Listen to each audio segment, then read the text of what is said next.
Tonight, you're going to slip backward through time, past the bright screens and safety regulations of our modern world, past the century when childhood became something precious and protected, past the decades when reformers fought their slow battles, all the way back to an era when loving a child meant preparing them for harshness through methods that would horrify us now, methods that would bring authorities to any doorstep where they were practiced today. And you'll discover that the Victorians, those top-hatted builders of empire and industry, had ideas about raising children that ranged from merely strict to genuinely nightmarish, ideas that killed nearly half of all children before their 5th birthday and damaged most of the rest in ways both visible and hidden.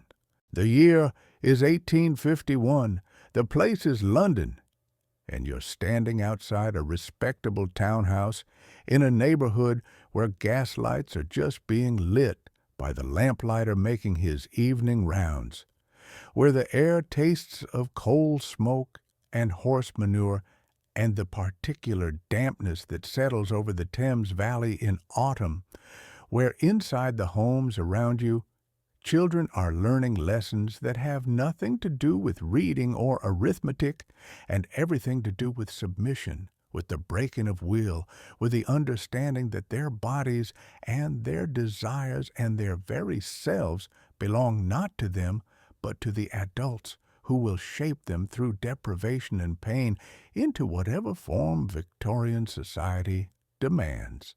Before you enter that house, before you climb the stairs to the nursery where the real education happens, you need to understand something fundamental about how the Victorians thought about children, and it wasn't the way we think about them now.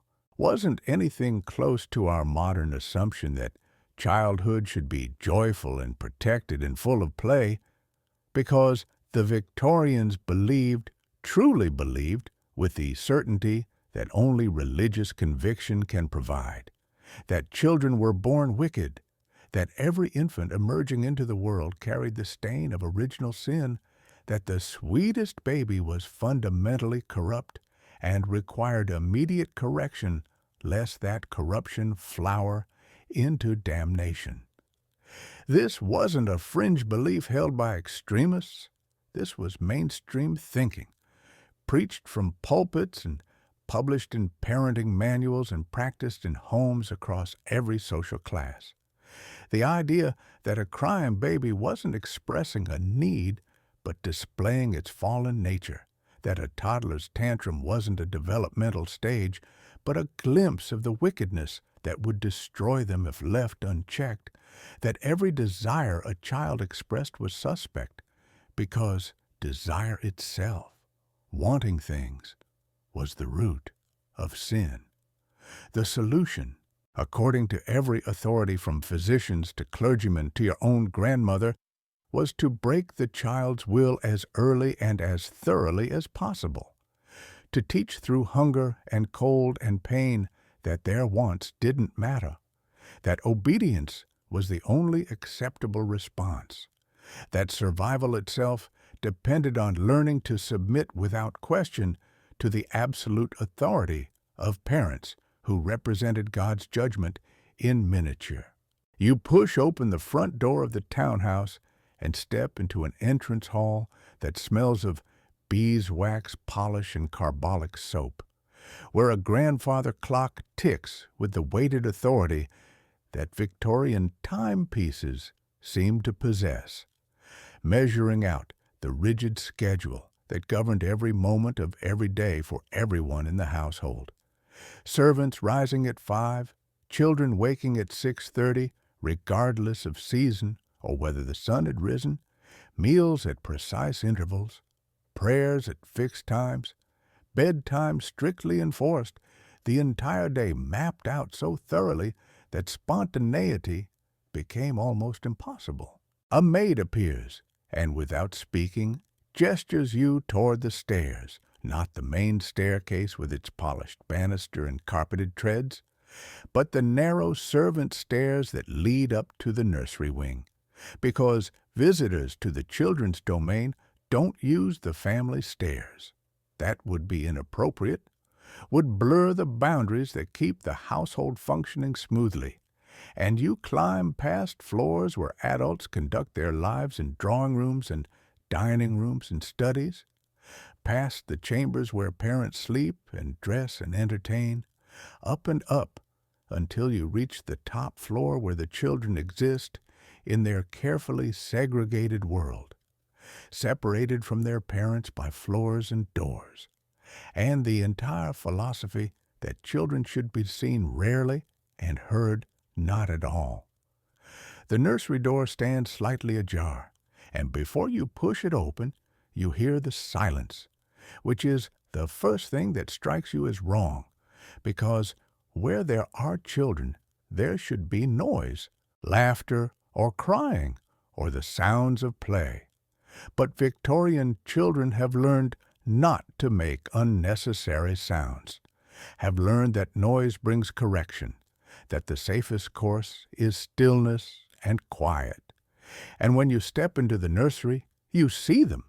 Two children sitting on the floor with toys that seem designed more for instruction than enjoyment. A wooden doll that the girl is dressing with careful precision. Tin soldiers that the boy is arranging in formations that someone has shown him rather than inventing his own games. And neither child looks up when you enter because they've been trained not to notice visitors unless directly addressed, trained to perform their childhood as though it were a role in a play where any deviation from the script brings punishment. The room itself tells you everything about Victorian priorities, high ceilings and tall windows set too high for small children to see out of easily, walls painted a practical dark green on the lower half to hide the inevitable marks of childhood, a fireplace with a guard around it, not primarily for safety but to keep children from getting too close to warmth, because comfort breeds softness, and softness leads to moral weakness. Shelves of books with titles like The Fairchild Family and Struwell Peter, designed not to entertain, but to frighten children into good behavior through stories of terrible consequences for even minor misdeeds.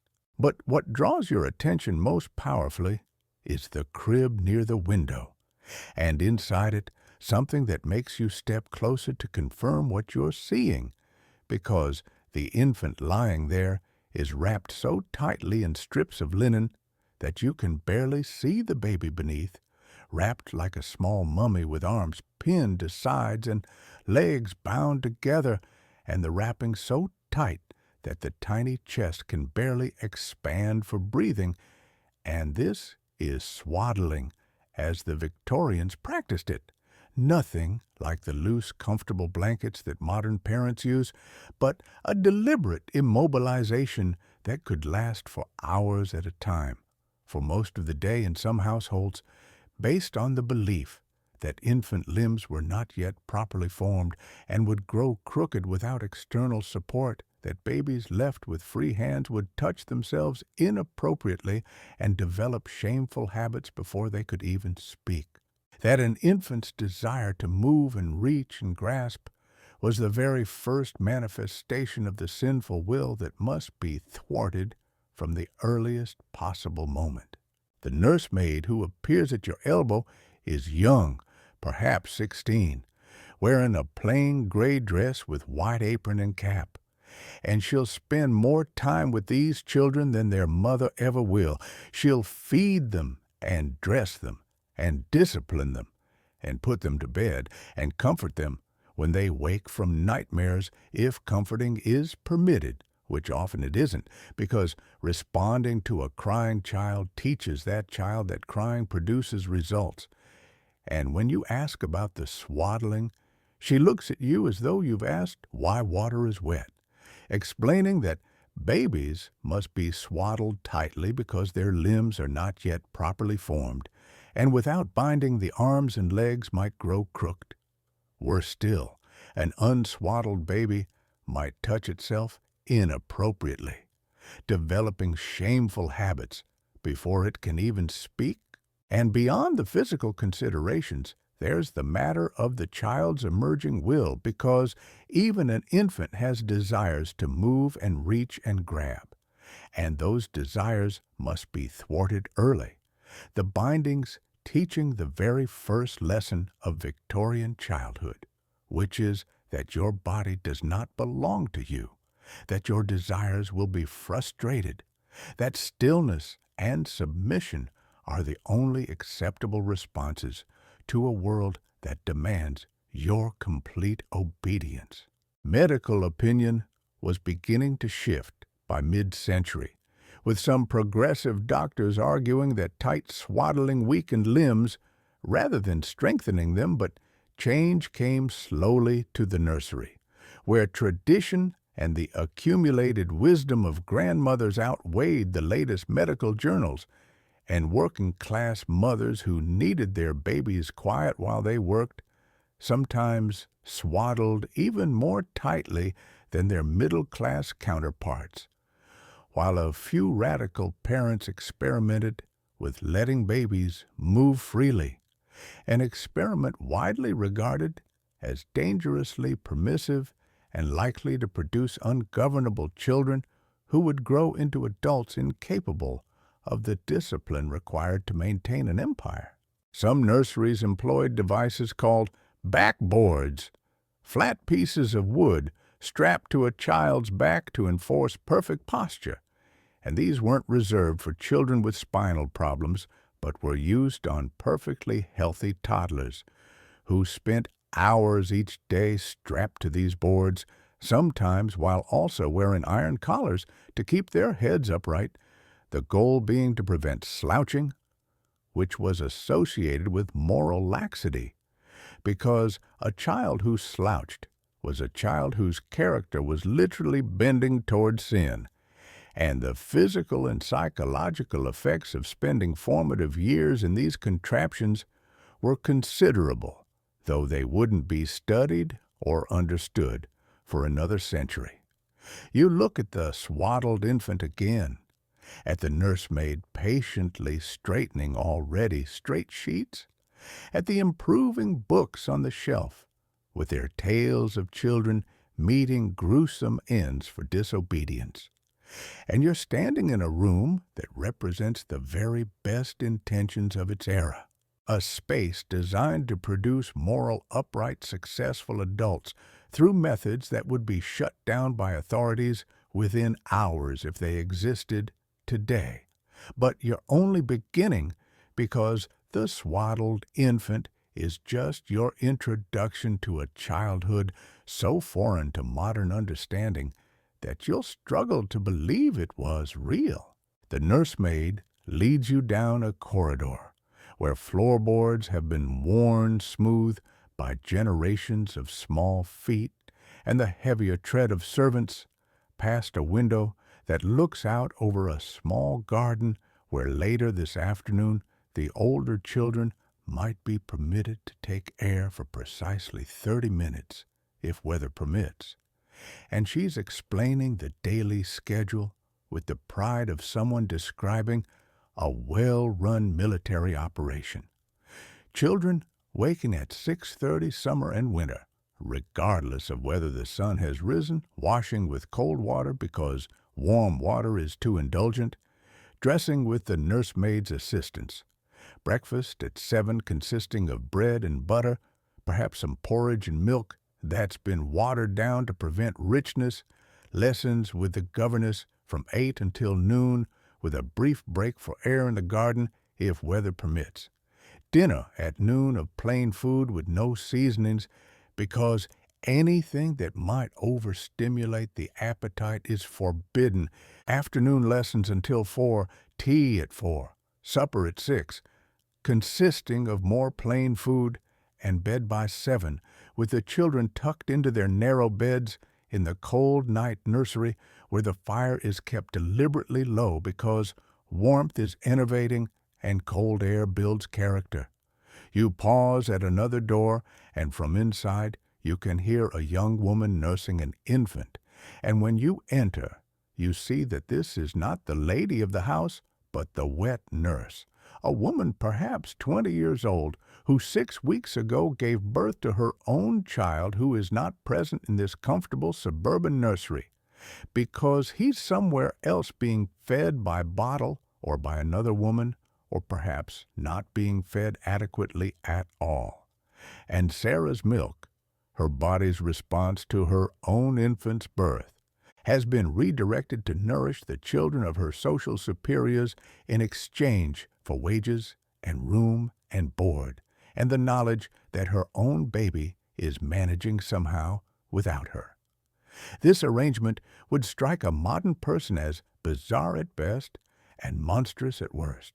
But in Victorian England, it was simply how things were done among families with means to afford it, because breastfeeding was acknowledged as important for infant health, but was also considered somewhat vulgar, animalistic, beneath the dignity of a true lady whose body existed for her husband's pleasure and for the production of heirs, but not for the messy, exhausting, time-consuming work of actually feeding those heirs.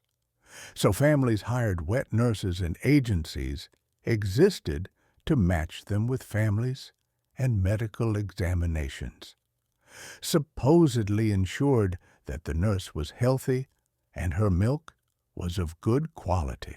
And then a young woman still bleeding from her own recent childbirth was installed in a stranger's nursery to become the primary source of nourishment for a baby she had no biological connection to whatsoever. The logic from the employer's perspective was impeccable, because a wet nurse allowed the mother to recover more quickly from childbirth, freed her to resume social obligations and accompany her husband to dinners and events, meant she could run her household without the interruption of feeding schedules, and meant she could become pregnant again sooner, since breastfeeding tends to suppress fertility. And for a woman whose primary duty was to produce heirs, particularly male heirs, the ability to cycle quickly through pregnancies was a practical advantage. But there were other considerations that were rarely spoken aloud but understood by everyone. Considerations about emotional bonds and appropriate maternal distance, because breastfeeding created a bond between mother and child that some found uncomfortable, and a woman who nursed her own baby might become too attached, too soft, too focused on the nursery, when she should be focused on managing servants and entertaining guests. So the wet nurse arrangement maintained a certain emotional distance that Victorians considered healthy and appropriate, because excessive maternal love was dangerous and might lead to spoiling. Wet nurses were typically required to wean their own babies before taking a position, or at least to hand them off to someone else to feed, and agency advertisements for wet nurses would note that her own child had been disposed of, using exactly that language.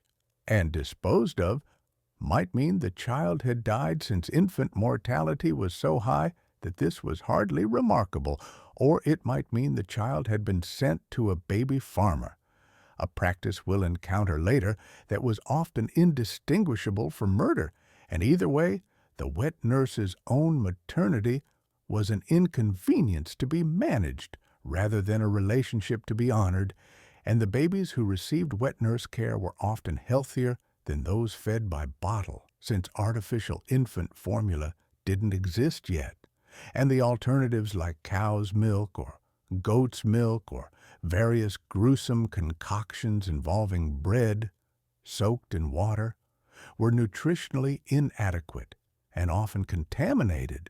So there was a genuine health benefit to the arrangement, at least for the children of the wealthy.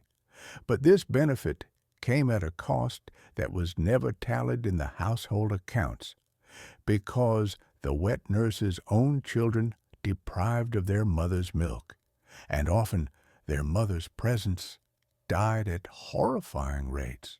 You watch Sarah feeding the infant and try to imagine what she's feeling, whether she's thinking about her own baby, whether she's learned to suppress that thought and focus on the child at her breast as though it were her own, or whether each feeding is a reminder of what she's lost, a small death repeated every few hours.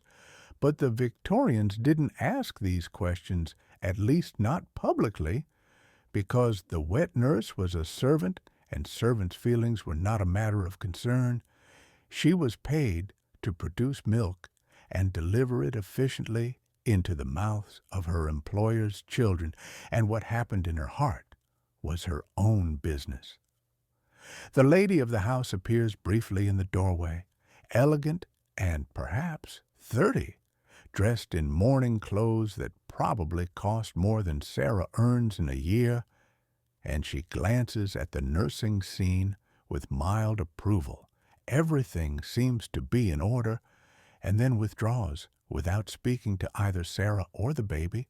And this might be the only time today that she sees her child, though there will be a formal visit to the nursery later, perhaps a carefully scheduled half-hour, during which she might hold the baby and make approving noises about its growth. But the daily intimacy of feeding and changing and comforting belongs entirely to the servants. And modern attachment theory developed in the mid-20th century would identify this arrangement as potentially catastrophic for infant development because babies need consistent caregivers. They need to form secure attachments.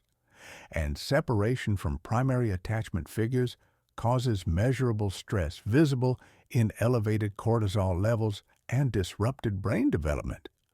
So a baby passed from wet nurse to nursemaid to occasional maternal visitor might never form the secure attachments that underpin healthy emotional development.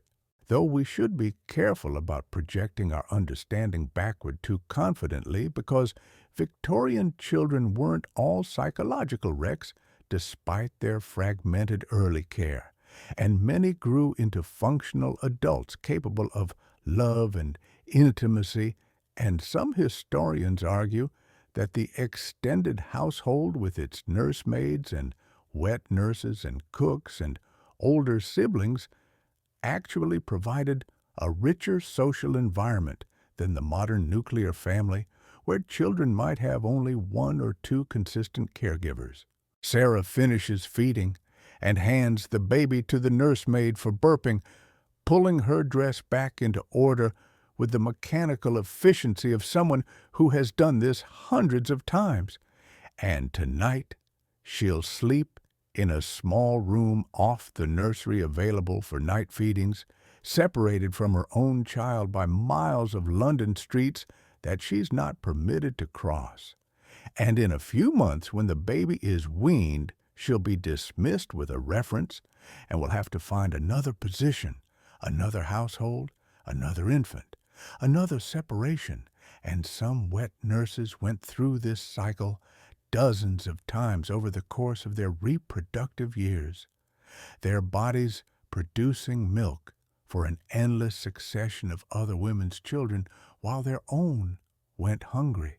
The nursemaid leads you to a cabinet in the corner of the nursery, a modest wooden thing with a brass latch, unremarkable except for its contents, and when she opens it, you see rows of small bottles with glass glinting in the gray light from the window, some labeled with names you might recognize like Godfrey's Cordial and Mrs. Winslow's Soothing Syrup and Daffy's Elixir, others bearing only handwritten notes in brown ink. And these are the soothing syrups, the quieting draughts, the patent medicines that promise to calm fretful infants and grant exhausted caregivers a few hours of peace, sold openly at every chemist shop in Britain, advertised in newspapers and ladies' magazines, recommended by doctors and grandmothers alike, and they were also nearly all of them laced with opium. you pick up a bottle of Mrs.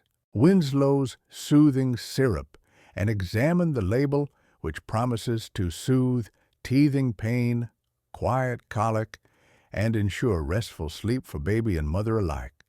But what it doesn't mention is that its active ingredient is morphine sulfate, a potent opiate that would indeed make a baby very quiet, potentially forever. And the Victorian medicine cabinet was by modern standards a pharmacy of horrors. But nothing in it was quite as horrifying as the casual way that opiates were administered to infants. The logic from a Victorian perspective was straightforward enough. Babies cry, and crying babies disrupt households and exhaust caregivers and prevent everyone from getting the sleep they need to function. So a few drops of soothing syrup administered by spoon or mixed into the baby's bottle would quiet the crying almost immediately. The baby would sleep peacefully for hours, sometimes for entire days. The nursemaid could attend to her other duties, the parents could enjoy their evening without interruption, and everyone benefited except, of course, the baby, because opiates work by suppressing the central nervous system. And in adults, this produces feelings of euphoria and relaxation, followed by drowsiness. But in infants whose nervous systems are still developing and whose bodies are far less capable of metabolizing drugs, the effects are more severe, and a dose that merely relaxes an adult can slow an infant's breathing to dangerous levels. And the line between a baby sleeping peacefully and a baby slipping into respiratory failure is thin, and Victorian caregivers, measuring out their drops by guesswork and habit, crossed it regularly. The nursemaid explains the household's approach to soothing syrup with matter-of-fact practicality. The baby receives a small dose at bedtime and another if it wakes during the night.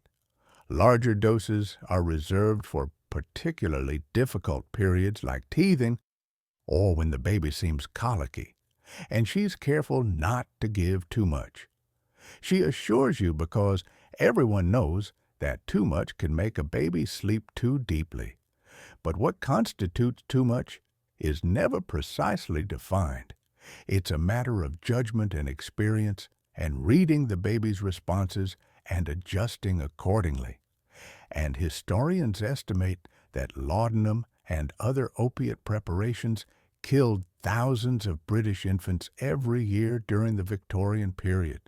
Some estimates range as high as 12,000 annual deaths, though the true figure is impossible to know because infant deaths were often attributed to vague causes like convulsions or debility rather than investigated for their actual origins. So, a baby who stopped breathing after a dose of soothing syrup might be recorded as having died from natural causes, and the connection between the medicine and the death was rarely made, at least not officially. Even when babies didn't die outright, they suffered because regular opiate exposure in infancy affects brain development in ways that researchers are still working to understand. Babies given daily doses of laudanum became dependent and experienced withdrawal symptoms. When the drug was withheld, they might be irritable and unable to sleep without their accustomed dose, trapped in a cycle of drugging that began in the cradle. And some historians have speculated about the psychological effects of spending one's earliest months in an opiate haze. Though this is necessarily speculative because the Victorians didn't track such outcomes, and the affected children grew up into adults who had no memory of their drugged infancies. Working-class mothers who often had no choice but to work in factories or take in piecework to survive relied on soothing syrups to keep their babies quiet during the long hours when they couldn't attend to them. A baby couldn't be brought to a cotton mill, so it had to be left with a minder, often another child or an elderly relative who had neither time nor resources to comfort a crying infant. And the soothing syrup made it possible for working mothers to earn the wages their families needed to survive. It was in a grim way a labor-saving device, and the pharmaceutical industry recognized this market and served it eagerly, with patent medicine manufacturers advertising their products with engravings of cherubic, peaceful babies sleeping under moonlit windows, promising safety and efficacy and relief, not mentioning the opium, or rather mentioning it as a selling point, since opiates were understood to be powerful and effective medicines, and the danger was acknowledged only in the vaguest terms, with labels advising caregivers not to exceed the recommended dose. A recommendation that was frequently ignored, since the recommended dose often proved insufficient to quiet a particularly fussy baby. Godfrey's cordial, one of the most popular soothing syrups, was sometimes given to babies in workhouses and baby farms, not to comfort them, but to quiet them permanently. Caregivers who were paid to look after unwanted infants and who had no real interest in those infants' survival discovered that generous doses of Godfrey's would solve their problem efficiently and untraceably. The baby would simply fail to wake up one morning, a victim of apparent natural causes. And by the 1860s and 70s, some physicians were beginning to sound alarms with a few brave souls, publishing articles documenting the deaths they attributed to soothing syrups and calling for regulation or at least clearer labeling, and medical journals carried debates about whether opiates should be sold over the counter at all, given their potential for harm. But the patent medicine industry was powerful, and the demand from exhausted caregivers was insatiable, and real reform wouldn't come until the 20th century, with the passage of laws requiring accurate labeling and eventually restricting opiate sales entirely. The nursemaid closes the cabinet, and the bottles clink gently against each other, their contents waiting for the next fussy night. And in the crib, the baby sleeps peacefully, naturally for now, without chemical assistance. But tonight, if the baby wakes crying, if the nursemaid is tired and the household needs quiet, those bottles will come out again. A few drops on a spoon, a moment of resistance, then silence. The Victorian solution to the eternal problem of infant distress. And you move away from the cabinet, carrying with you the knowledge that thousands of children died in their cradles, their breathing slowed to nothing by medicines that promised to help them, administered by caregivers who loved them, or at least who didn't wish them harm. A strange kind of tragedy built on good intentions and bad information, on exhaustion and expedience, on a culture that valued quiet babies above almost everything else. The nursery wing, you're beginning to realize, is larger than it first appeared. Behind the main nursery with its crib and rocking horse lie other rooms. A night nursery where the children sleep, a day nursery where they take their meals and play, a schoolroom where the governess conducts lessons, and various closets and passages that exist primarily to keep children and their noise separated from the adult portions of the house. And this architectural segregation tells you something important about Victorian family life, because children were precious, certainly, but they were also inconvenient and disruptive, and best kept at a distance. And you stand in the doorway of the night nursery and observe the arrangement, with 3 small beds along one wall each, with identical white coverlets and thin pillows. The room is cold, with the fireplace small, and the fire kept deliberately low, since warmth is considered enervating for children. and cold air builds character. The windows are high and barred, not against intruders from outside, but against children who might climb out or fall, and a single nursemaid sleeps in this room with the children, her narrow cot pushed against the wall near the door, ready to respond to any disturbance. This is where the children of the house spend most of their time, not in the drawing room with their parents, not in the dining room where adult conversation happens, but here in the nursery wing, which is a world unto itself, and the lady of the house might visit for an hour in the afternoon, summoning the children to her sitting room, to be inspected and perhaps embraced before being returned to their proper domain, while the master of the house might see his children at breakfast on Sundays, or perhaps not even then, depending on his temperament and the demands of his business. And the nursery exists to ensure that parenting happens at a comfortable remove. And if you never fully bonded with your child, you wouldn't be fully broken when that child was taken from you.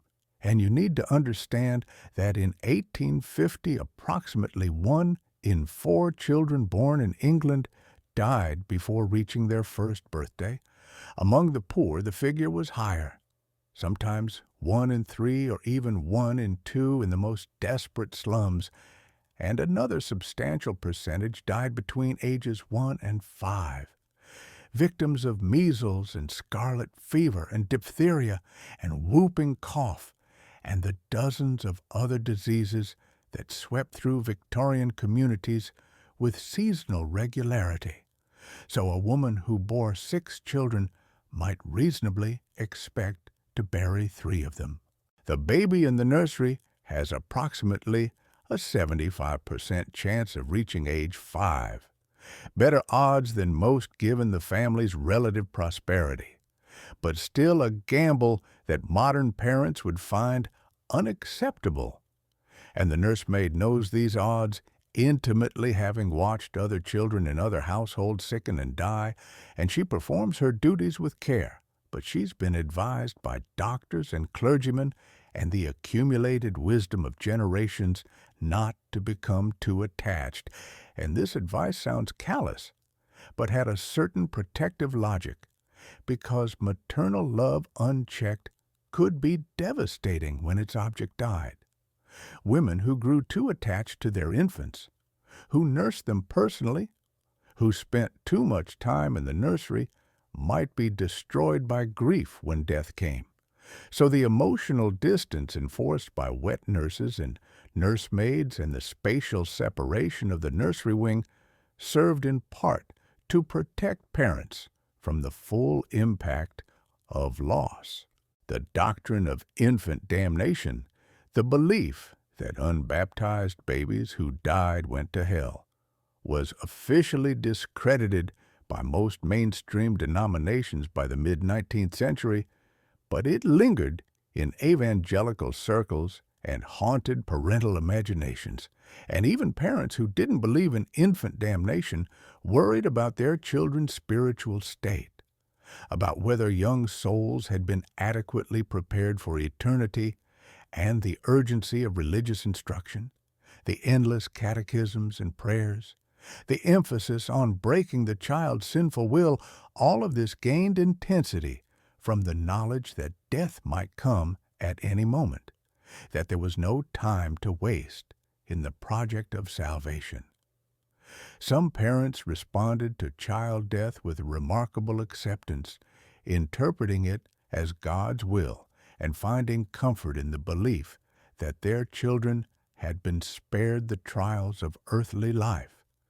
These parents might speak of their dead children as little angels called home to heaven, might find solace in elaborate mourning rituals, might even express gratitude that their babies had been taken before they could sin and jeopardize their salvation. Though this acceptance wasn't always genuine, and private letters sometimes reveal anguish that public performances concealed. Victorian memorial photography documented dead children with careful attention to pose and setting.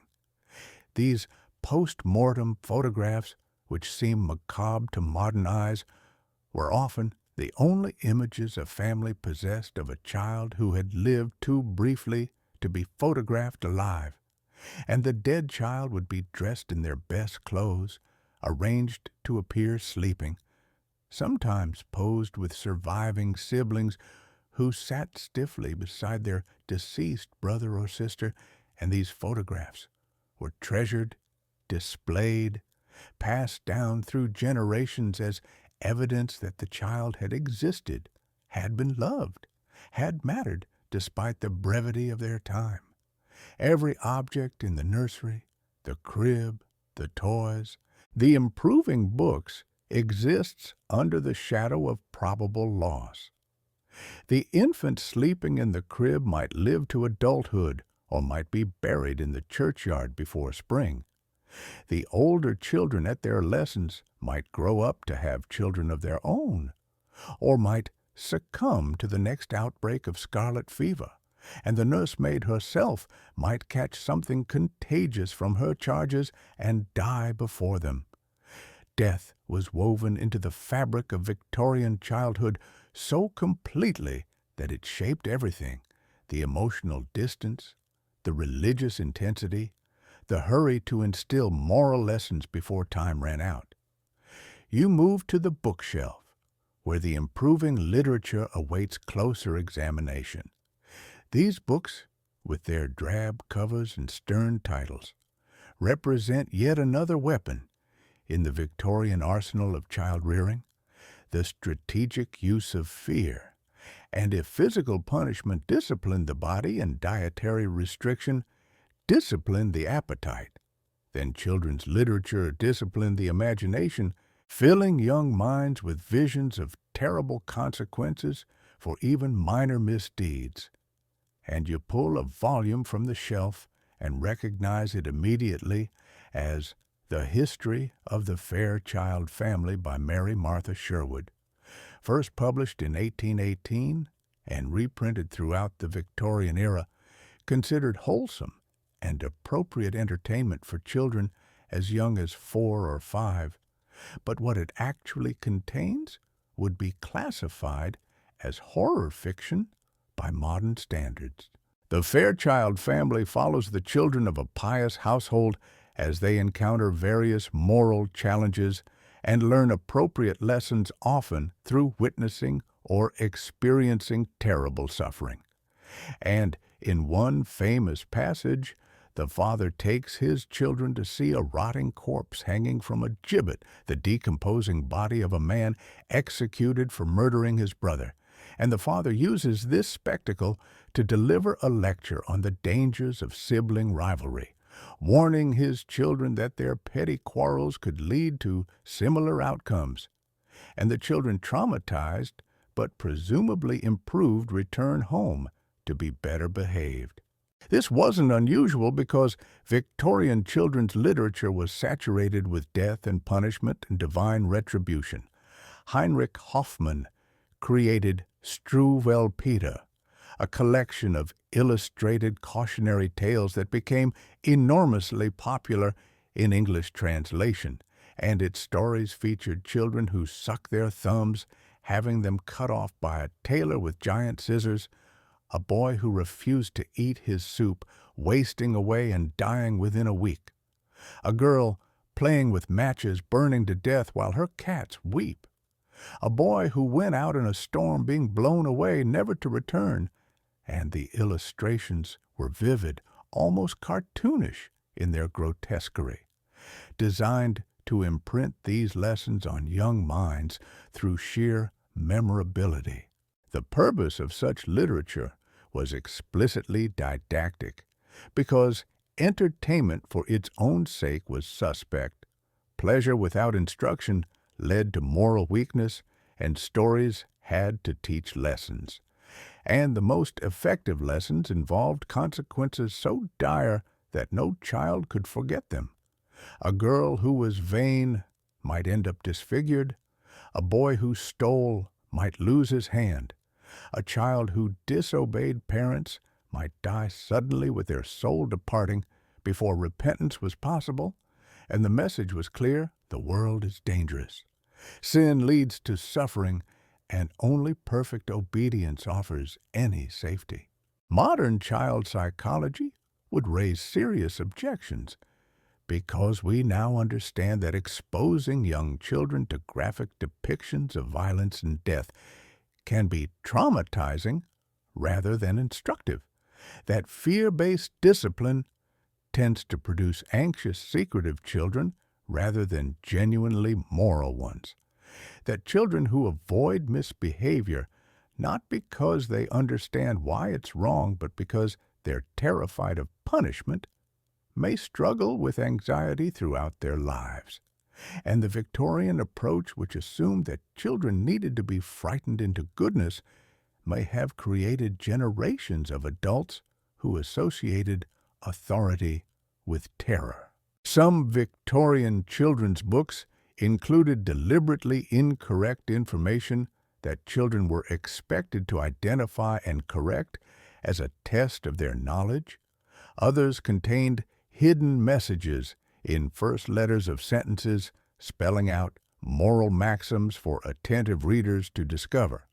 And the books were pedagogical instruments first and stories second, their narrative elements subordinated to their educational functions, and entertainment value was beside the point.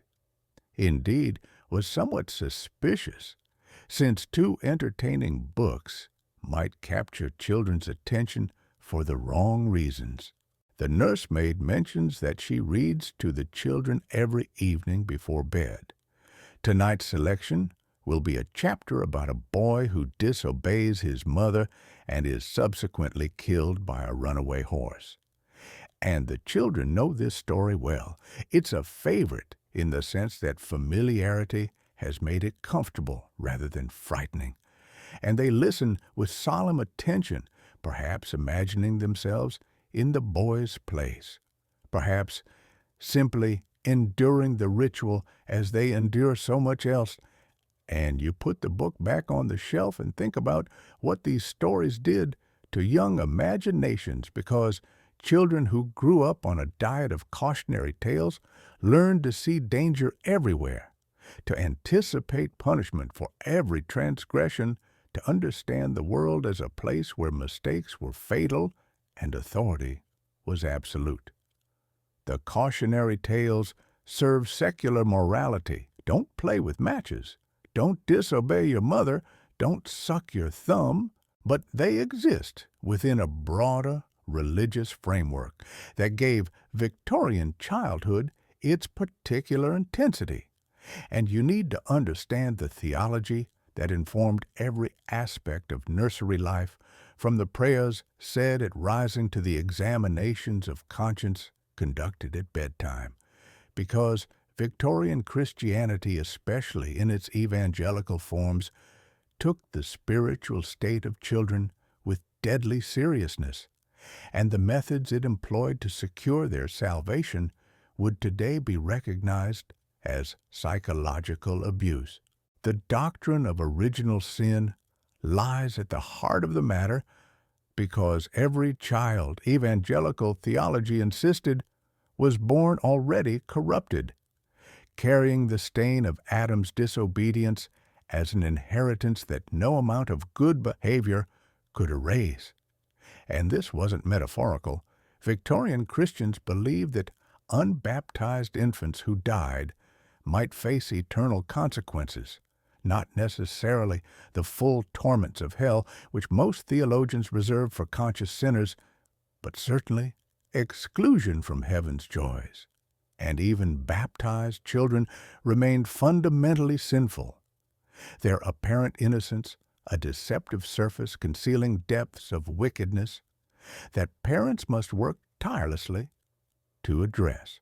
You find yourself in the household chapel, a small room off the main corridor, furnished with a few chairs and a lectern where daily prayers are conducted each morning, and the children attend these prayers from an early age, expected to kneel on hard floors and recite responses they barely understand and listen to readings that emphasize human depravity and divine judgment.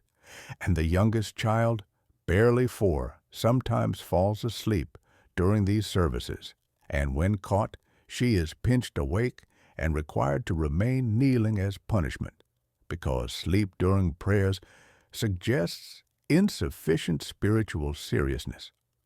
The religious instruction extends far beyond daily services because children memorize catechisms, which are structured sequences of questions and answers covering the fundamentals of Christian doctrine.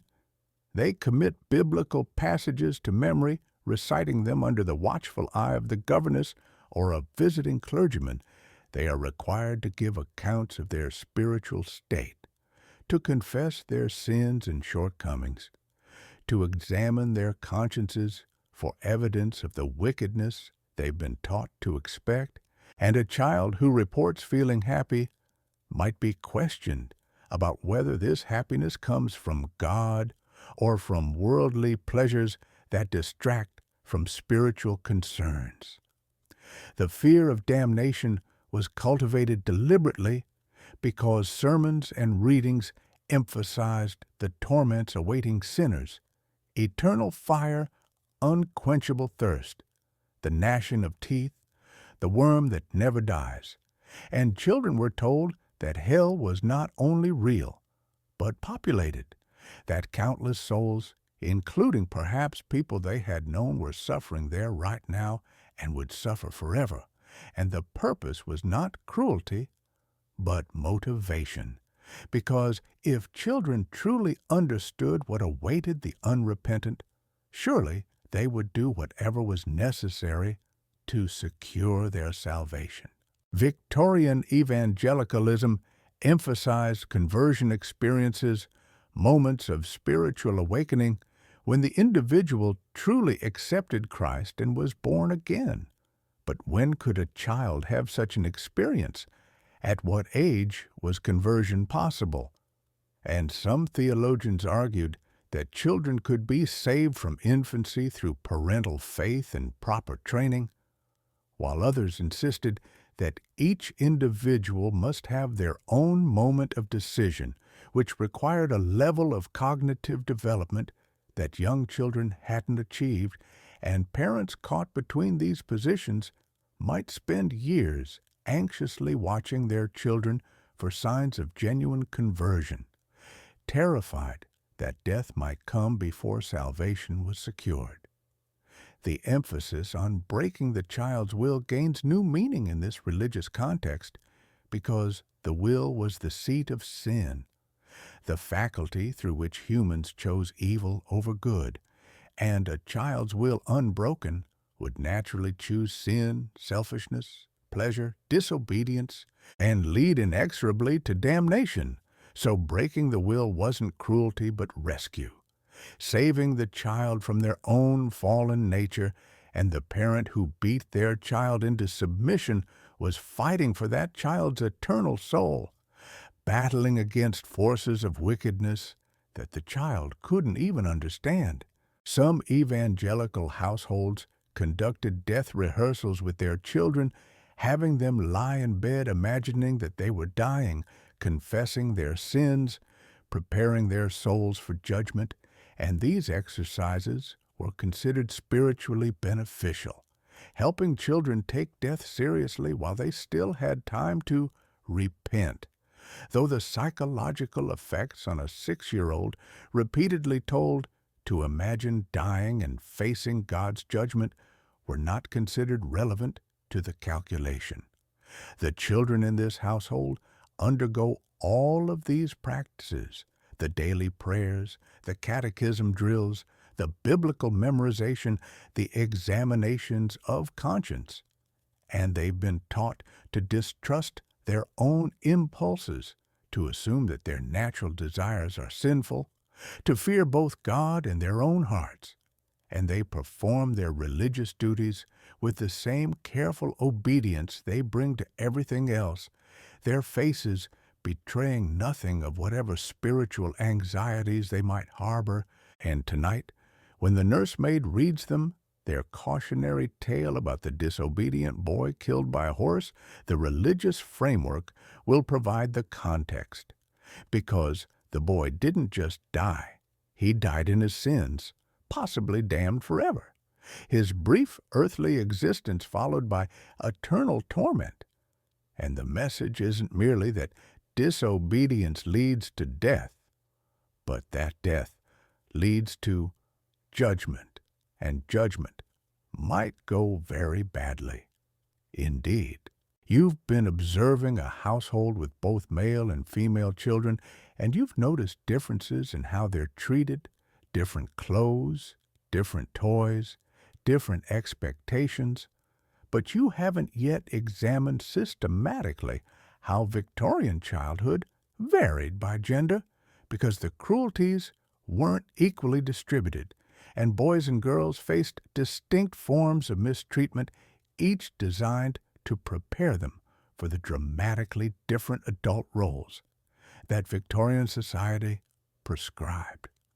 The girl you've been watching, the 7-year-old with her wooden doll, is being raised to become a wife and mother, which means she's being trained in submission and domesticity, and the suppression of any qualities that might make her unsuitable for those roles, and her education is lighter than her brother's, focused more on accomplishments like a little French, a little piano, some drawing than on rigorous academics, because her mind, Victorian wisdom holds, is not designed for heavy intellectual labor, and to fill it with too much learning would unbalance her constitution, possibly rendering her incapable of bearing children. Girls learn needlework from an early age, their small fingers set to embroidery and mending that would occupy them throughout their adult lives. They learned household management by watching and eventually assisting the housekeeper. They learned to arrange flowers and receive callers and make small talk and maintain the pleasant domestic atmosphere that would make their future husbands comfortable. And all of this sounds relatively benign until you recognize its implications, because girls were being trained for a life of economic dependency and domestic confinement and social invisibility. The physical constraints were literal as well as metaphorical, because as girls approached adolescence, they were put into corsets that reshaped their bodies according to fashionable ideals: small waists, upright posture, restricted breathing, and some corsets were introduced as early as age 6 or 7, training the body gradually toward the extreme constriction that adult fashion demanded, and the health effects were considerable, including displaced organs, weakened muscles, breathing difficulties, and the various ailments grouped under the term female hysteria that may have been symptoms of chronic oxygen deprivation. Some Victorian parents concerned that their daughters' ears protruded too much had them pinned surgically or bound flat against the head for years at a time, because the ears had to be aesthetically pleasing for the daughter to be marriageable. And physical appearance was not a matter of personal preference, but a family economic strategy, since an unattractive daughter might fail to secure a husband and become a financial burden. So parents modified their daughters' bodies with the same instrumental logic they applied to other household investments. Boys faced different pressures designed to produce the hardy, stoic men who would run businesses and govern colonies and fight wars. And the toughening process began early, with boys expected to endure cold and hunger and physical punishment without complaint. Crying was discouraged, then forbidden, then punished, and a boy who showed fear or weakness was shamed by parents and peers alike. taught that emotional expression was feminine and therefore contemptible. Boys' education was more rigorous academically, but also more brutal physically, because they were sent to school younger, exposed to older boys who bullied them as a matter of course, subjected to canings and floggings that exceeded anything administered at home. And the theory was that this treatment built character, that suffering made men. But the practice was that many boys emerged from their educations traumatized or hardened or both, carrying emotional wounds that they would inflict on the next generation. Some parents whose children showed cross-gender behavior, girls who wanted to climb trees, boys who cried easily, sought medical treatment for these conditions, and physicians might prescribe tonics or cold baths or physical punishments designed to restore proper gender performance. And the categories of male and female were considered natural and fixed, and any deviation indicated disorder requiring correction. The girl will grow into a woman constrained by marriage and domesticity. The boy will grow into a man constrained by expectations of stoicism and dominance, and both will carry the scars of their training into adult lives that will seem from the inside entirely normal. And for boys of the upper classes, childhood often involved a more radical displacement, being sent away from home entirely at ages as young as 7 or 8 to boarding schools where they would remain for months at a time, shaped by institutions rather than families. You find yourself standing outside the gates of a representative establishment where carriages deposit boys who will not see their families until Christmas holidays, if then. And the building looms in gray stone with windows small and high, its grounds surrounded by walls designed to keep boys in rather than intruders out. And this is where the ruling class of the British Empire is manufactured through a process that combines academic instruction with systematic brutality. The dormitories are unheated rooms where sometimes 30 or 40 boys sleep on narrow beds with thin blankets. The windows are left open year-round on the theory that cold air builds character, and younger boys often wake to find their water basins frozen solid, requiring them to break the ice before they can wash. Chilblains, which are painful swellings caused by cold exposure, are endemic, and respiratory infections sweep through the dormitories, regularly killing some boys and weakening others. The food situation mirrors what you saw in the nursery, but worse, because boarding school meals are deliberately inadequate, providing less nutrition than growing boys require. And the theory is that hunger teaches discipline, while the practice is that boys are perpetually underfed, supplementing their official rations with food parcels from home or purchases from local shops when they can manage it. And malnutrition stunts growth and weakens immune systems, contributing to the high rate of illness and death at these institutions. The official punishments administered by masters are severe: caning on the hands or buttocks for academic failures, longer beatings for behavioral infractions, but they pale beside the unofficial violence inflicted by older boys on younger ones through the fagging system which existed at many elite schools, and required younger boys to serve as personal servants to older ones, making their beds, polishing their boots, running their errands, and failure to satisfy the older boys' demands resulted in beatings that masters either ignored or tacitly approved, and new boys called fags existed in a state of near constant terror, subject to demands and punishments at all hours. Sexual abuse was endemic at many Victorian boarding schools, though it was rarely discussed openly and almost never prosecuted. Older boys assaulted younger ones in the dormitories and in the lavatories and in any space where supervision was absent. And masters sometimes participated in or facilitated this abuse, and the institution's response, when any response occurred, was typically to punish the victims for allowing themselves to be abused or to expel boys whose complaints threatened the school's reputation. Academic cheating was punished far more severely than physical or sexual assault, because a boy caught copying homework might be publicly beaten and expelled in disgrace, while a boy who brutalized younger students would at worst be told to moderate his behavior, and the hierarchy of offenses reflected the hierarchy of values.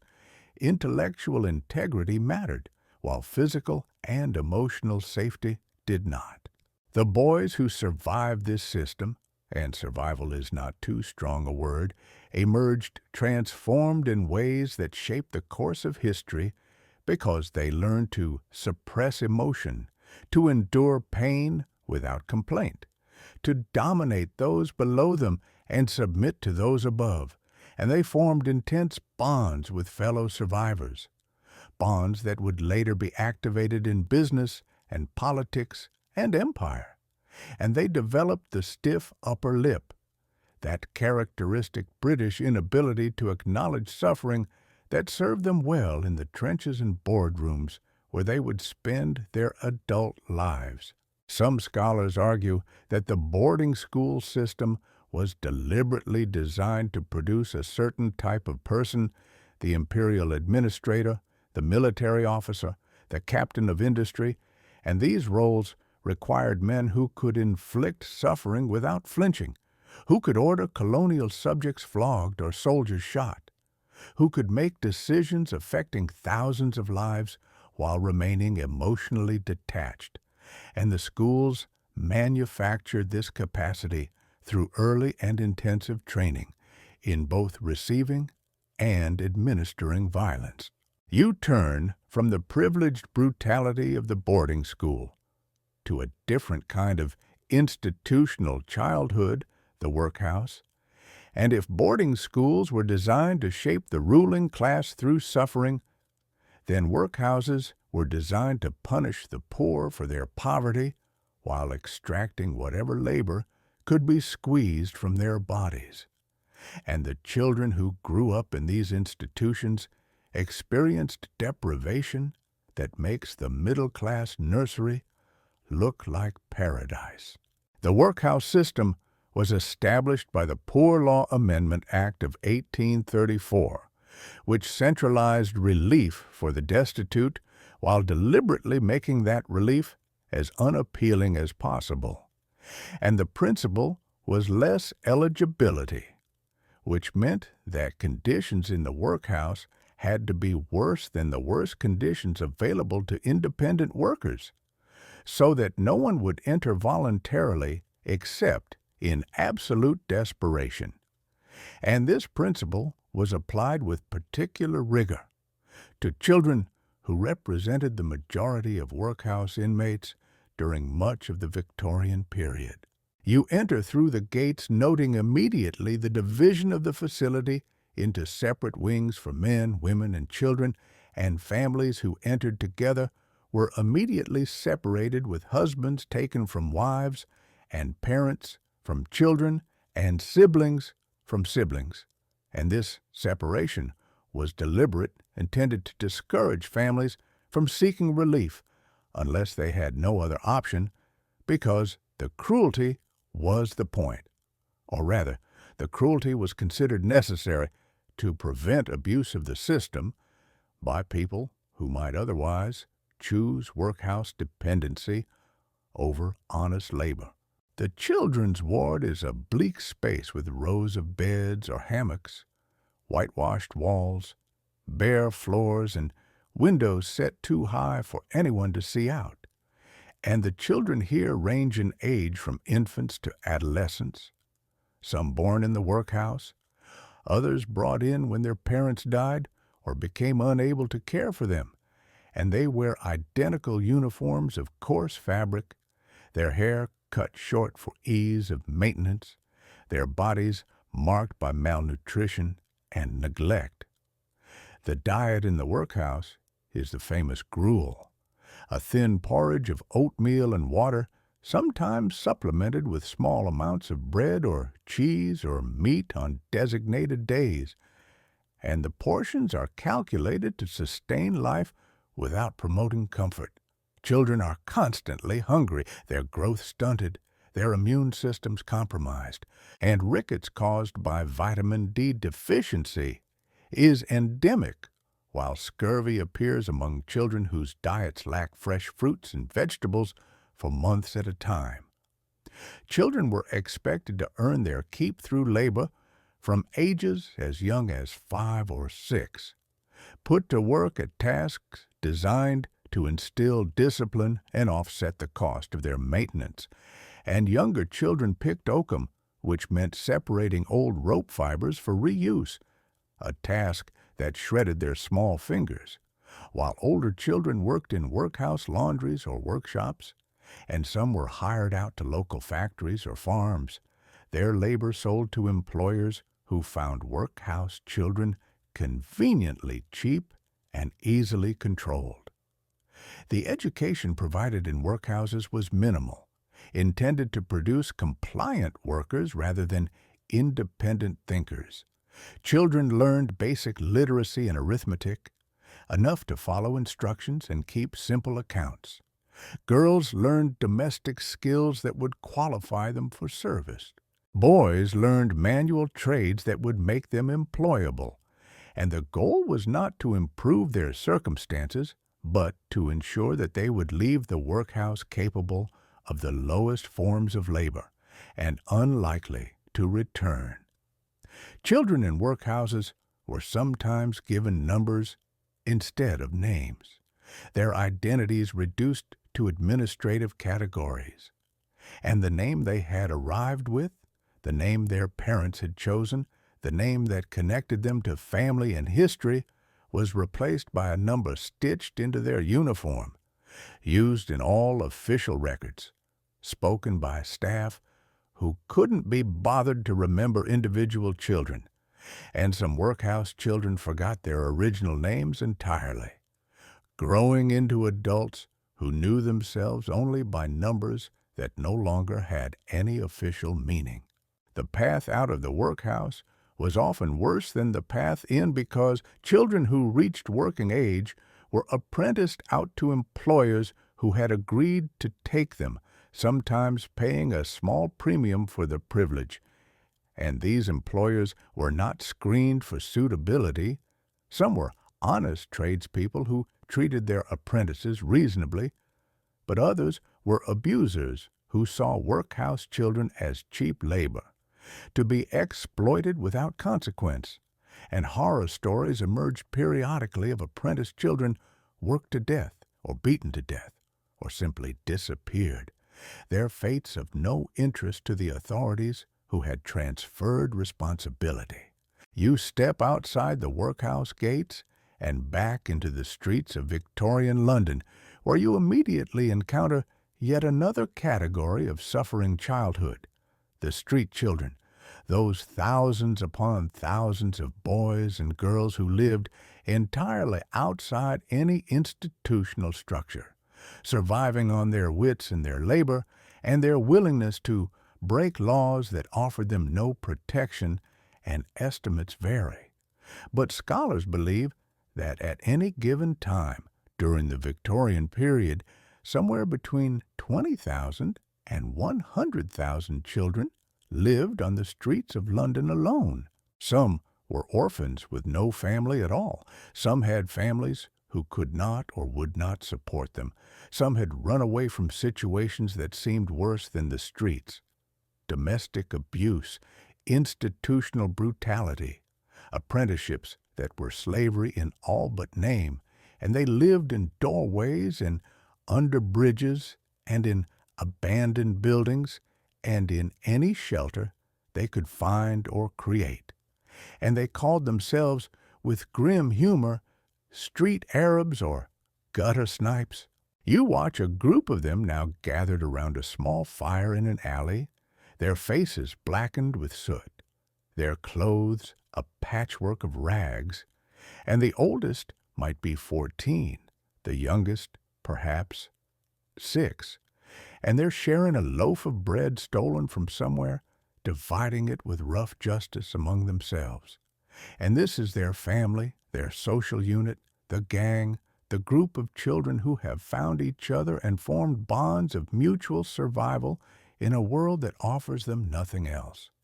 Street children worked when they could, with the boys selling matches or newspapers or flowers, holding horses while their owners went about their business, sweeping crossings to clear paths through horse dung for pedestrians who might toss them a penny, while the girls did similar work, or they begged, or they drifted into prostitution at ages that make the term itself obscene, and the work rarely paid enough to survive, on which meant that most street children also stole, picking pockets, lifting goods from market stalls, breaking into buildings when opportunities arose.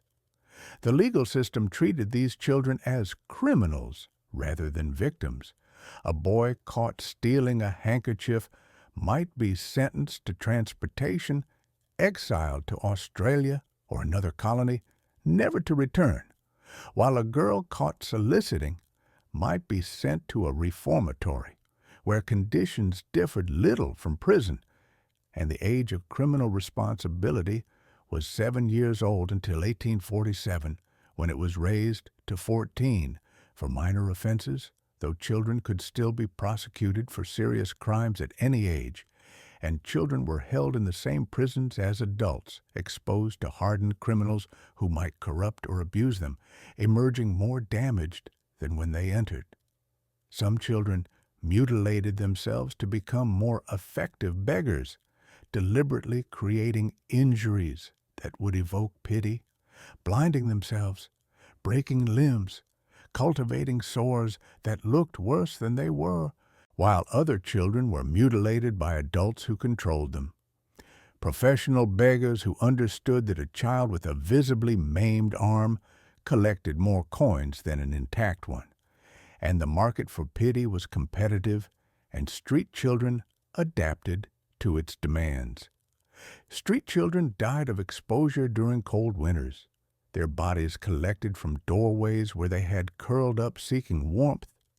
They died of diseases that spread easily in their crowded, unsanitary living conditions.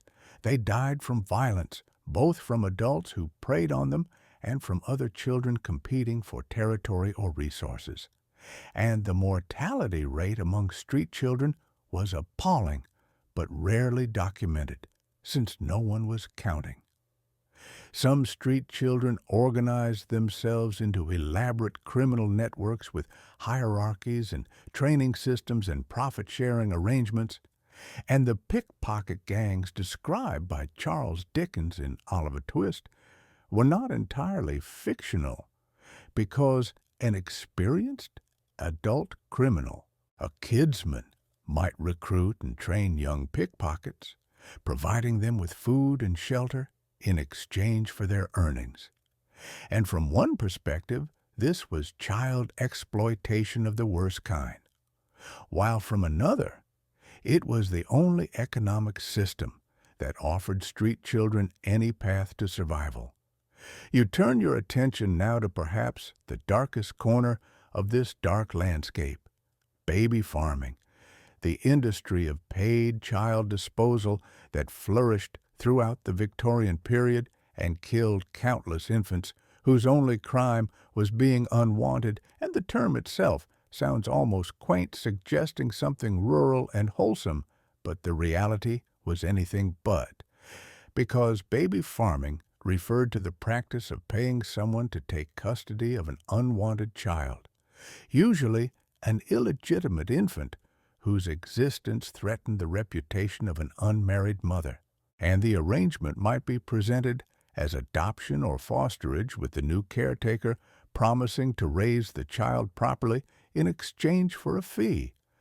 But what often happened, what everyone involved understood might happen, was that the child would simply cease to exist, eliminated through neglect or active murder. You find yourself in a dingy room in a working-class neighborhood where a woman who calls herself Mrs. Waters conducts her business. She is stout and middle-aged, with a manner that suggests competence and discretion, and young women come to her in desperation, servant girls made pregnant by employers, shop assistants seduced by married men. Any woman whose pregnancy threatens her livelihood and reputation and misses. Waters offers a solution for a fee, sometimes a one-time payment, sometimes ongoing support. She'll take the baby, no questions asked, no judgment offered, no evidence left behind. The babies come to Mrs. Waters in various states, some newborn, some a few weeks old, some already sickly from inadequate care during their mother's difficult pregnancies, and she keeps them briefly, perhaps a few days, perhaps a few weeks. Then they disappear. Some are passed to other baby farmers in a chain of custody that obscures their origins. Some are registered under false names and quietly allowed to die of natural causes.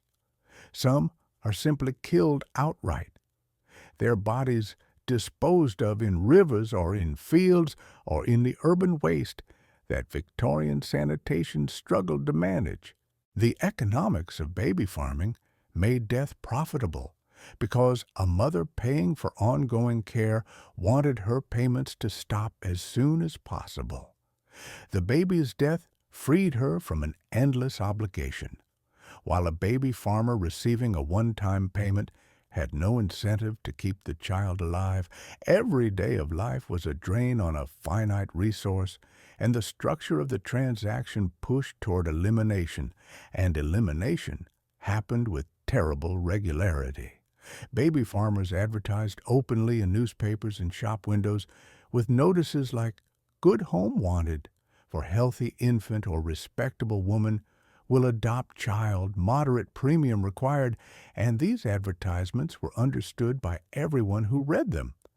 The good home was often a death sentence. The moderate premium was the price of making a problem disappear, and thousands of these transactions happened every year, conducted in plain sight, unregulated by any authority that cared to intervene. The few baby farming cases that reached public attention were spectacles of horror. Margaret Waters, a real person, was hanged in 1870 for the deaths of multiple infants in her care, while Amelia Dyer, convicted in 1896, is estimated to have killed at least 400 babies over a 20-year career. And these women became monsters in the public imagination, but they were also products of a system that created demand for their services and provided minimal obstacles to their operations. Unmarried mothers had nowhere to turn. Their families often disowned them. Employers fired them. The few institutions that accepted illegitimate children were overwhelmed and underfunded, and baby farming filled a gap, providing a solution, however terrible, to a problem that Victorian morality created and Victorian social services refused to address. Many of the mothers who handed their infants to baby farmers convinced themselves that their children would truly be cared for. They didn't investigate the baby farmers' credentials or check on their children's welfare. They didn't want to know, and the transaction required a willful blindness on both sides. The mother pretending to believe in the good home, the baby farmer pretending to provide it, both knowing the truth without ever speaking it aloud. The Infant Life Protection Act of 1872 required baby farmers to register with local authorities, but enforcement was minimal and easily evaded. The Children Act of 1889 gave authorities limited power to intervene in cases of abuse and neglect. But baby farming continued. And not until the 20th century, with the development of comprehensive child welfare systems and more effective contraception and eventually legal abortion, did the demand that fueled baby farming begin to diminish. The horrors you've witnessed, the baby farmers and street children in workhouses and factories, did not go entirely unopposed because, throughout the Victorian period, reformers argued and agitated and occasionally achieved modest victories in the long campaign to establish the revolutionary idea that children deserved legal protection, and you need to meet these reformers to understand their motivations and methods and to appreciate how radical their proposals seemed to their contemporaries.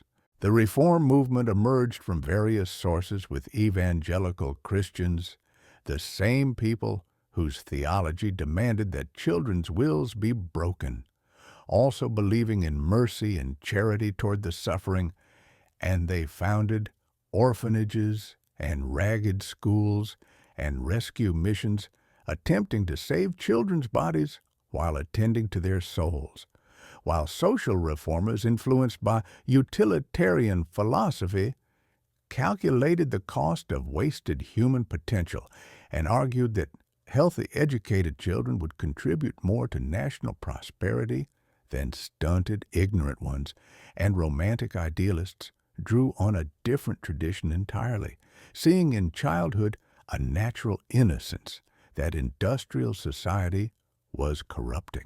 The Earl of Shaftesbury, Anthony Ashley Cooper, whose parliamentary career spanned much of the Victorian period, became perhaps the most effective advocate for children's welfare. And Shaftesbury was an evangelical Christian of the most intense variety, a man who believed in hellfire and damnation and in the breaking of children's wills and in the entire theological apparatus that seems so cruel to modern sensibilities. Yet he also believed that cruelty toward children's bodies was an offense against God, that the factory system was sinful, that climbing boys and mine children were being murdered by a society that called itself Christian.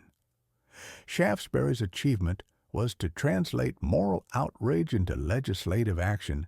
He sponsored and shepherded through Parliament a series of acts that, while modest by modern standards, represented genuine progress. The Mines Act of 1842, prohibiting the employment of women and children underground, the Factory Acts that progressively limited working hours for children, the Chimney Sweepers Acts that eventually outlawed the use of climbing boys. And each bill faced fierce opposition from industrialists and economists who warned of competitive disadvantage and politicians who saw any regulation as dangerous government overreach. What made Shaftesbury's approach effective was that he sent investigators into mines and factories, commissioning reports that included detailed testimony from child workers themselves. And these reports, published with illustrations of half-naked children in underground tunnels and emaciated boys trapped in chimney flues, shocked public opinion in ways that abstract arguments never could. And the image became a reform tool, and Shaftesbury wielded it masterfully. Thomas Barnardo, arriving in London from Ireland in 1866, was horrified by the street children he encountered and began taking in homeless boys, eventually founding the network of homes that would bear his name and provide shelter for hundreds of thousands of children over the following century. Though Barnardo's methods were controversial, he was accused of exaggerating the children's circumstances, of kidnapping children from families that wanted them, of sending children to Canada against their parents' wishes, but he undeniably saved many lives. The founding of the National Society for the Prevention of Cruelty to Children in 1884 represented a new phase in child protection because, for the first time, an organization existed specifically to investigate reports of child abuse and neglect, to prosecute offenders, and to remove children from dangerous situations. And the NSPCC began with just one inspector, covering all of England, but within a few years it had a national network, pushing for legislative changes and providing the enforcement mechanism that made new laws meaningful. The Society for the Prevention of Cruelty to Animals was founded 60 years before the Society for the Prevention of Cruelty to Children. Horses had legal protection before children did, and when reformers in New York first brought a child abuse case in the 1870s, they had to argue that the child in question was a member of the animal kingdom, and therefore entitled to the same protection as a horse, because the law literally could not conceive of children as having rights separate from their parents. The reformers laid the groundwork, but the transformation of children from property to persons happened through specific legal changes, each one fought over and compromised, and incomplete. And the Factory Acts established the principle that government could regulate the conditions under which children worked, which seems unremarkable now but was genuinely revolutionary in an era dominated by laissez-faire economics, because if the state could tell a factory owner how many hours a child could work, then what else might it regulate? And the slippery slope arguments that opponents deployed against these acts were not entirely wrong. They were simply describing a future that we now consider desirable. The Education Acts beginning in 1870 approached children's welfare from a different angle by making education compulsory, and these acts effectively limited child labor, since children who were required to be in school could not be simultaneously employed in factories or mines, though the enforcement was imperfect, and many working-class families evaded the requirements, and the fine for non-attendance was often less than the wages a child could earn. But the principle was established that children's time belonged partly to their education, not entirely to their parents' economic calculations. The Prevention of Cruelty to Children Act of 1889, sometimes called the Children's Charter, represented the most direct assertion that children had rights against their own parents, and for the first time in English legal history, child abuse became a criminal offense. Parents could be prosecuted for cruelty and neglect and exploitation. Courts could remove children from dangerous homes, and the private domain of the family, previously inviolable, became subject to state oversight. The key provision that transformed the legal landscape was that the 1889 Act made it illegal to cause a child unnecessary suffering. And this language seems obvious, of course. Unnecessary suffering should be prohibited. But its implications were revolutionary, because suffering that parents might consider necessary for discipline or character formation could now be judged by external standards. And a father who believed that beating his child to the point of injury was essential to proper upbringing could now be prosecuted if a court disagreed. The subsequent Children Act of 1894 strengthened these provisions and added new ones, because parents who allowed their children to beg, who exploited them in street performances, or who kept them in unsanitary conditions could be prosecuted, and the age below which a child's consent to sexual activity was legally meaningless was raised repeatedly as reformers pushed against the sexual exploitation that pervaded Victorian society, and each change expanded the zone of protection around children while limiting the absolute authority that parents had previously enjoyed. As late as 1870, a father who beat his child to death might face no legal consequences if he could convince a jury that he was administering reasonable discipline. But by 1900, the same act would be prosecuted as murder. And 30 years had changed not only the law, but the cultural consensus about what parents could legitimately do to their children. The transformation was incomplete because many forms of corporal punishment remained legal and many abuses went unpunished. But the direction was clear, and the legal architecture that emerged from Victorian reform efforts still shapes child protection today, with the concept of the best interests of the child as a standard for decision-making, the power of courts to remove children from abusive homes, the criminalization of child labor and exploitation. All of these trace back to legislation passed in the Victorian period. The laws they passed were full of loopholes. The institutions they created often replicated the abuses they were meant to prevent.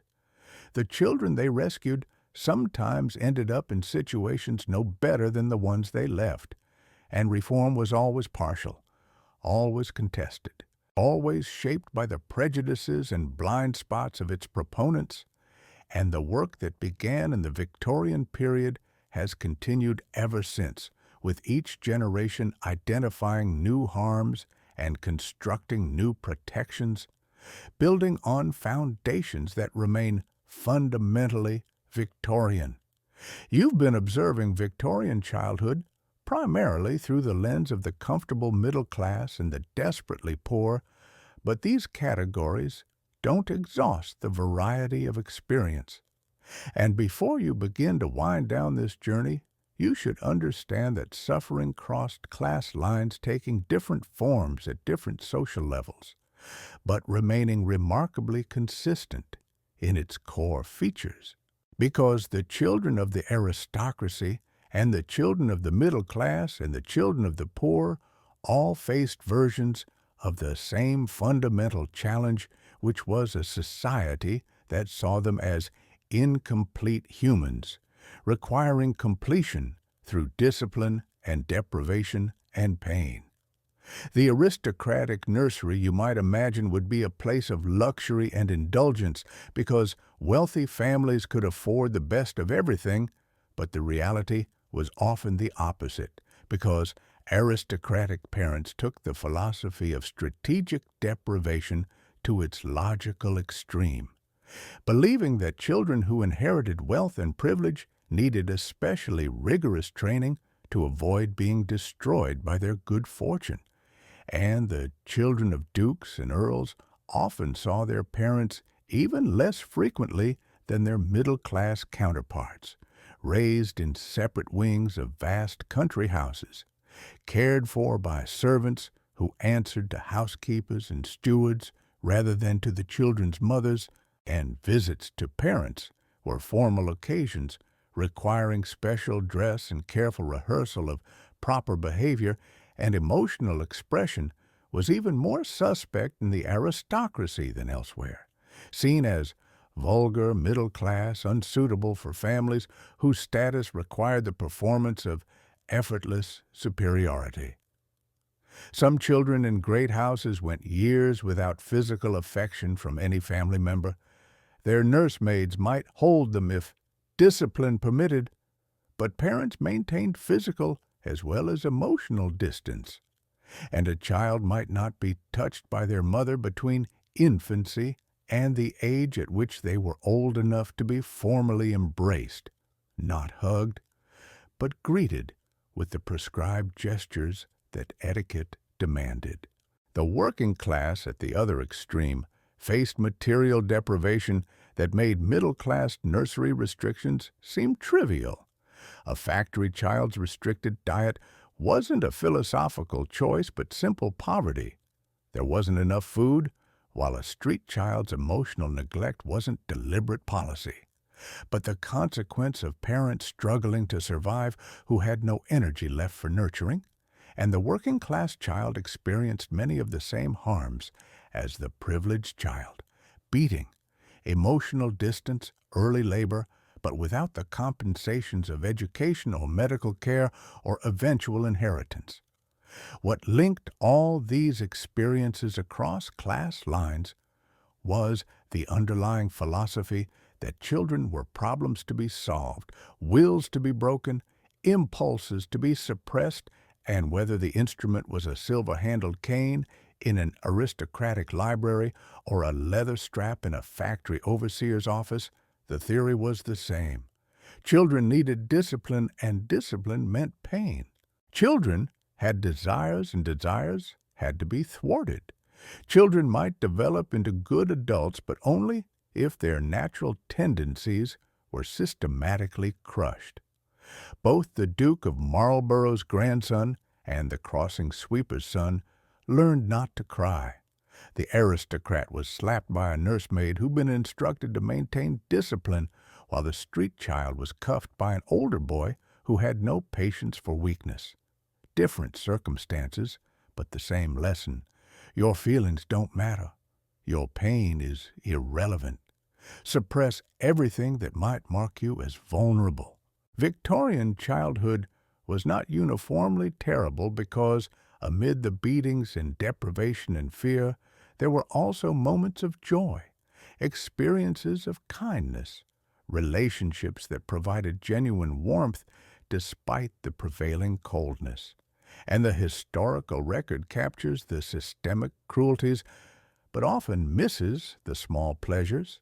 A nursemaid who snuck extra food, a father who occasionally played games, a sibling who offered comfort in the night nursery. And children are resilient, and Victorian children found ways to thrive or at least survive despite circumstances that should have broken them.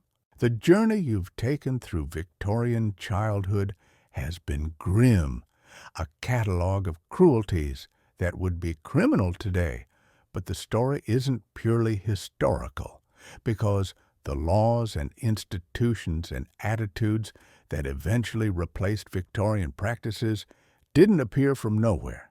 They emerged directly from Victorian experience, with each reform a response to specific documented harms, and each protection a reversal of specific permitted abuses. And modern child protection law is, in a very real sense, a negative image of Victorian childhood. The prohibition on child labor doesn't merely prevent children from working in mines and factories.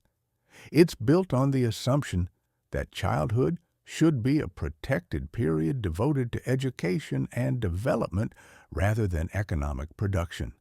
And this assumption wasn't obvious in the Victorian period. It had to be argued for, legislated into existence, enforced against resistance, and every hour that a modern child spends in school rather than in a workshop represents a victory won in Victorian reform battles. Mandatory reporting laws exist because Victorian authorities had no such obligations. Abuse happened in private behind closed doors, and no one was required to notice or intervene. And the modern reporting system assumes that children's welfare is a public concern, not merely a family matter, an assumption that was revolutionary when Victorian reformers first articulated it. The best interests of the child standard that guides custody decisions and child welfare interventions reverses the Victorian understanding that parents had near absolute rights over their children.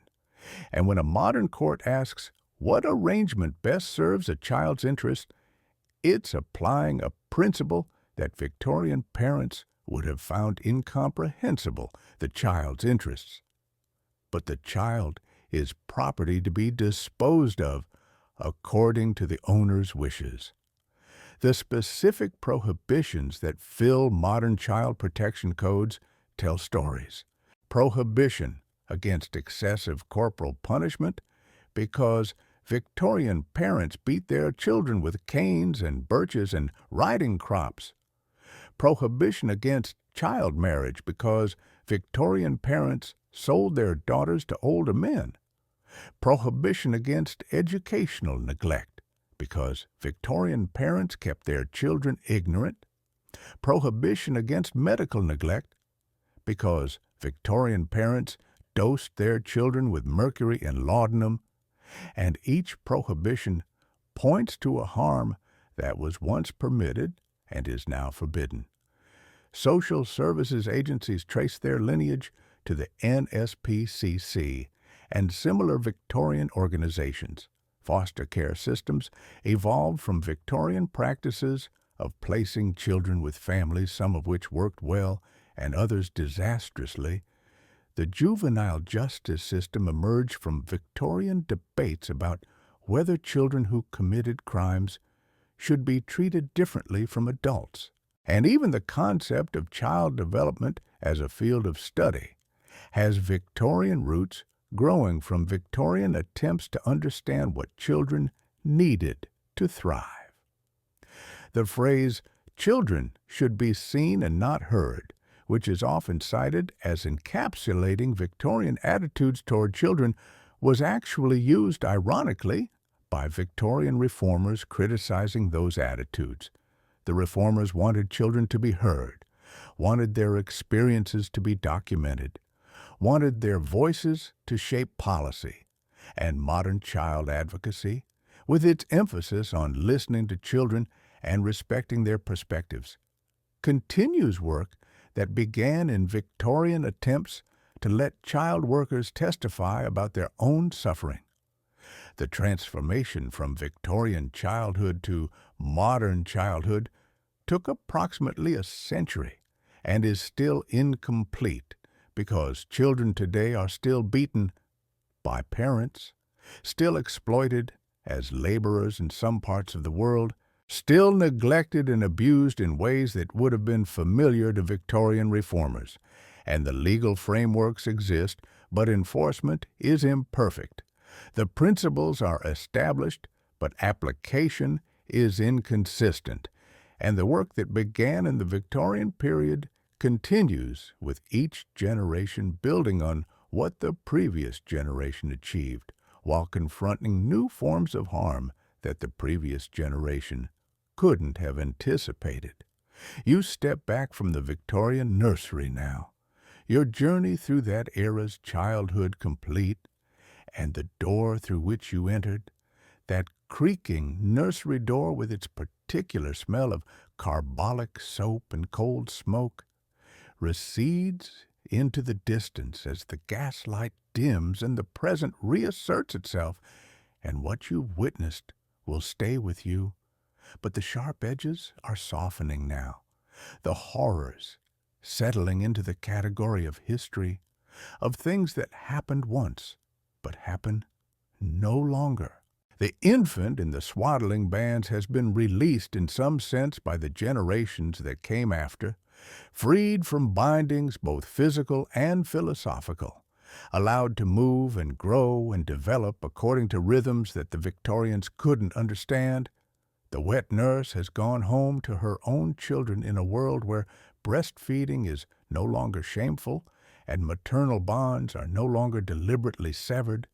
The laudanum bottles have been cleared from the medicine cabinet, replaced by interventions that heal rather than sedate, that address causes rather than symptoms. The girl with her wooden doll practicing maternal duties in a cold nursery, learning submission through every gesture and posture and carefully controlled meal, the scullery maid at her enormous sink with her small hands raw from lye soap and her future stretching endlessly toward more of the same, the climbing boy vanishing into the chimney flue, the factory child beneath the loom, the street child counting out stolen bread in an alley. They lived, most of them. They grew up, many of them. They had children of their own, some of them, and passed along whatever they could of what they had learned. The practices that shaped them, the beatings, the deprivation, the emotional distance, the relentless discipline, have faded from acceptable parenting into the category of abuse, not entirely, not uniformly, Not everywhere, but enough that a child born today into almost any developed country will experience a childhood that Victorian children couldn't have imagined. A childhood with warmth and affection, a childhood with food that satisfies and sleep that refreshes, a childhood where adults respond to crying rather than suppress it, where desires are acknowledged even when they can't be satisfied, where the fundamental assumption is nurture rather than a correction. The reformers you met, Shaftesbury with his parliamentary campaigns, Barnardo with his homes, the NSPCC inspectors with their investigations, planted seeds that grew into forests, and the laws they passed became frameworks for laws we have now. The principles they articulated became assumptions we no longer question. They worked within their limitations, made compromises they probably regretted, achieved less than they hoped, but the direction they established has held, and children today are the beneficiaries of their imperfect efforts. The night outside has grown very quiet now. The gas lamps of Victorian London have given way to electric lights that hum gently against the darkness, and somewhere in the city a child is sleeping peacefully, not drugged into silence, not bound into stillness, but simply sleeping, because sleep is natural, and the day has been full, and tomorrow will be full as well. And that sleeping child carries in some genetic or cultural sense the legacy of all those Victorian children who came before, the survivors of a system designed to break them.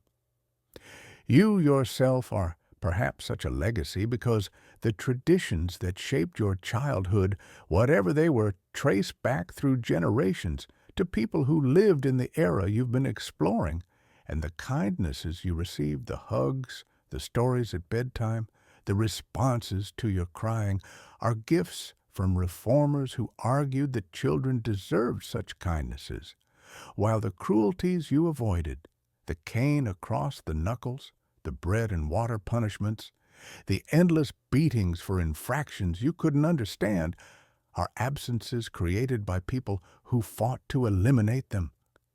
Let the images you've seen settle now into the softer part of memory, the swaddled infant, the wet nurse, the laudanum bottles, the birch rods, the factories and chimneys and workhouses and streets. They existed, they happened, they matter as history, but they are history, and the present is gentler, the future gentler still, and the children sleeping tonight in nurseries around the world are sleeping in a world that has learned, however imperfectly, from the mistakes of the past. Close your eyes if they aren't closed already. Feel the weight of your body pressing against whatever surface supports you. Notice the rhythm of your breathing, steady and unforced. The kind of breathing that Victorian infants bound in swaddling bands couldn't quite manage. And you have moved through the past tonight, but the past cannot hold you. You return to the present, to this moment, to the particular peace of knowing that progress is possible, that cruelty is not eternal, that children can grow up loved. The Victorian nursery door closes behind you now. The gas lamps are extinguished one by one. The sounds of that era, the clatter of hooves, the hiss of gas, the rhythmic thump of looms fade into silence, and what remains is the gentle hum of the present moment, the soft weight of your own rest approaching, the knowledge that you've traveled far and can now be still. Sleep approaches like a friendly presence, familiar and welcome, and the children of the past sleep too in whatever form sleep takes for those who are no longer alive. Perhaps they rest easier, knowing that the suffering they endured taught later generations what not to do. Perhaps they simply rest beyond caring, beyond memory, beyond everything except the peace that comes when struggle finally ends. And you, listener, can join them now in that rest, not in their suffering. That is finished, that is history, but in the peace that follows. The story is told, the journey is complete. The night holds you gently asking nothing, offering everything, and somewhere between the Victorian past and the present moment, somewhere in the space where history becomes memory and memory dissolves into sleep, you find yourself drifting. The horrors witnessed, but not experienced, understood, but not felt, acknowledged, but released.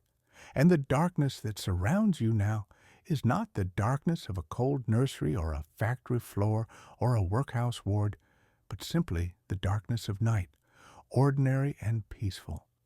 The darkness that invites rest without fear, the darkness where children sleep safely and parents sleep knowing their children are safe, the darkness that the Victorians rarely knew, but that we have inherited through their suffering and their reforms, through their mistakes and their corrections, through all the painful lessons that brought us from there to here, from then to now, from a world that broke children to a world that tries, however imperfectly, to protect them.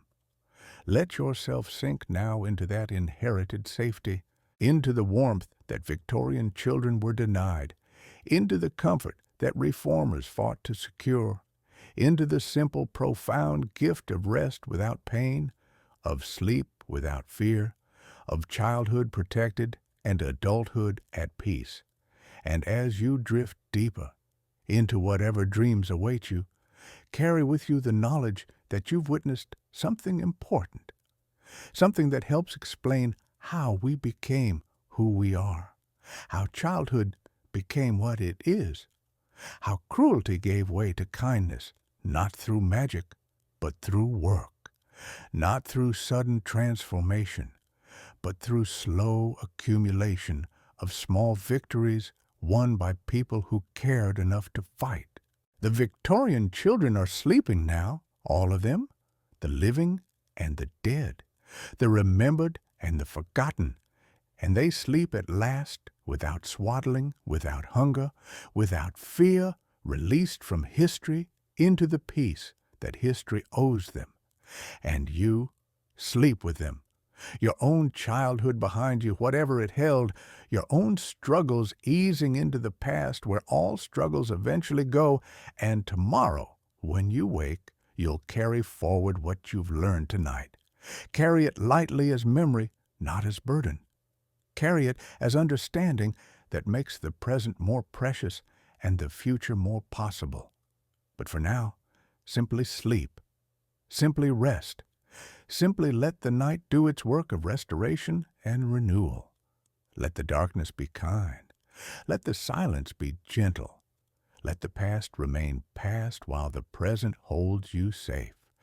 And somewhere between awareness and sleep, between witness and dreamer, between the Victorian nursery and your own bed, you finally let go and drift away into that place where stories end and rest begins, where the journey completes itself and the traveler comes home, where all the children throughout all of history finally find the peace they deserved from the beginning. The peace that we have tried, however imperfectly, to build for the children who come after. The peace that fills the darkness now and carries you gently, softly, quietly into sleep.